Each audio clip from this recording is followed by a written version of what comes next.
I've been shopping, as you can see, for many new props. Let's look at the next prop.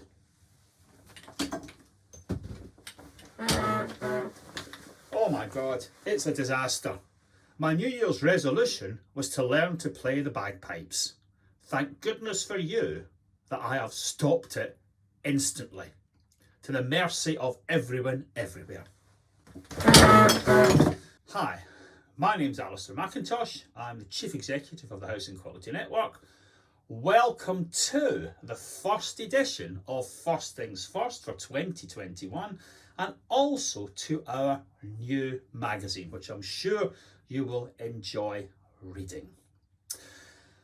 2020 was the year for staying in. Let's make 2021 the year for going out.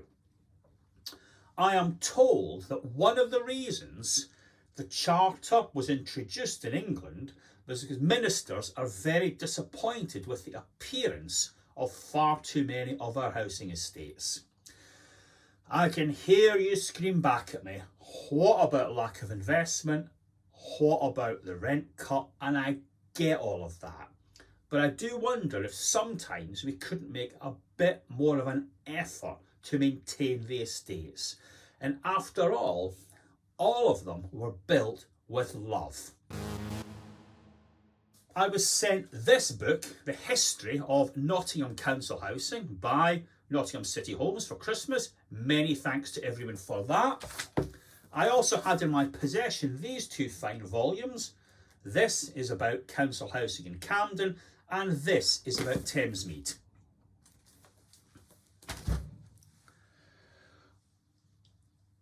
There's a consistent theme in those books, and that is that council housing was built with huge ambition. People wanted those homes to be perfect, they wanted them to be loved, they wanted them to be adored. Now, it didn't all go according to plan. Sometimes our reach exceeded our grasp, but that was the ambition, and it's still there today. I met, before the lockdown, the team from the BBC Politics Live programme. They'd just been to Goldsmith Street in Norwich, and they were blown away with the quality of that development. I met them in a windswept 1960s estate in West London, and you could see them in their mind's eye asking, how do we get from the bliss of Goldsmith Street to this? Especially when the intent of almost all council housing was bliss and some form of perfection. When you walk round that estate in West London, it was, I think, well designed, well located, but my goodness me, it was neglected. The signage wasn't great, paint peeling, paving stones broken up. Now, I know the local authority perhaps doesn't have the money, but that appearance undermines the appeal of council housing, doesn't it? And if we are trying to get more investment into our homes, then it certainly helps if those homes do look attractive. The Regulator for Social Housing, in its sector risk document that came out late last year, was asking housing associations and local authorities to think more deeply about the existing stock before they go on and build the new Jerusalem. A couple of years ago, I was at a wonderful new development by a reservoir. Oh God, it was beautiful, yeah? Cafeteria, perfection, yeah? And I said to the director of housing, you must be so proud of this development. And she said, not really, Alistair. And she turned and looked at a dilapidated block next to it and said, if we'd spent the money maintaining that property, we wouldn't need this one. And round the corner from me, 3 beautiful new quasi-Georgian properties have been built, and the Prince of Wales would love them.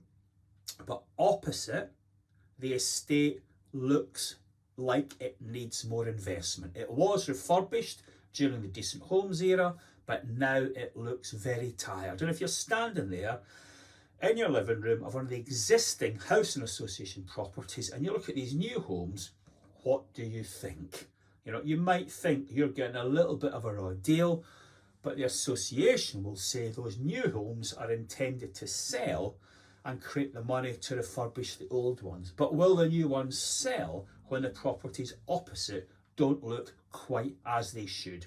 We will see. I had an excellent briefing paper sent to me by Professor Hal Pawson this week. He operates in Australia, as many of you will know, and in Australia many arguments were made for using housing to pump prime the economy. Apparently, according to the experts there, it's the second biggest economic multiplier. In Britain, I read an article by Andrew Neil in the Daily Mail. I know all of you read the Daily Mail.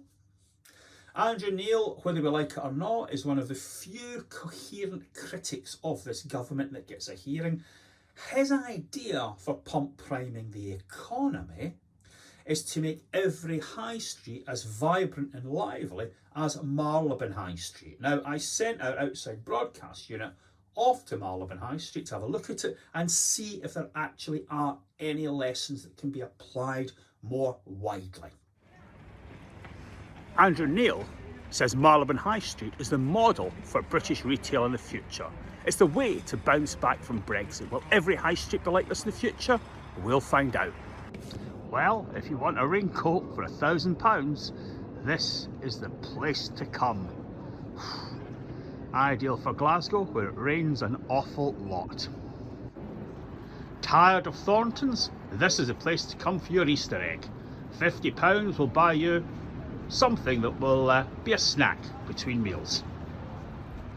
And here finally we have a proper, genuine, local, independent retailer who can sell you the same boots that were used to climb Everest for the very first time. But you'll have to pay roughly the insurance value of Ronaldo's left foot in order to be able to buy one. But Marylebone only works on high house prices. 4 million here. Let's walk across. What have we got here? Goodness gracious, £18.5 million.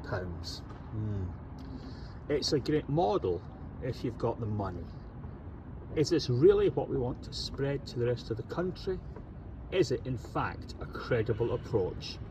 Let's return to the studio. Well, Marylebone High Street does look magnificent, but I'm afraid for me, it's old clothes and porridge. Oh, crikey, I'm fair scuppered with that. Can anyone tell me when Pret reopens? Please, goodness gracious, make it soon. Nice to see you all again. Have a great 2021 and enjoy reading our magazine.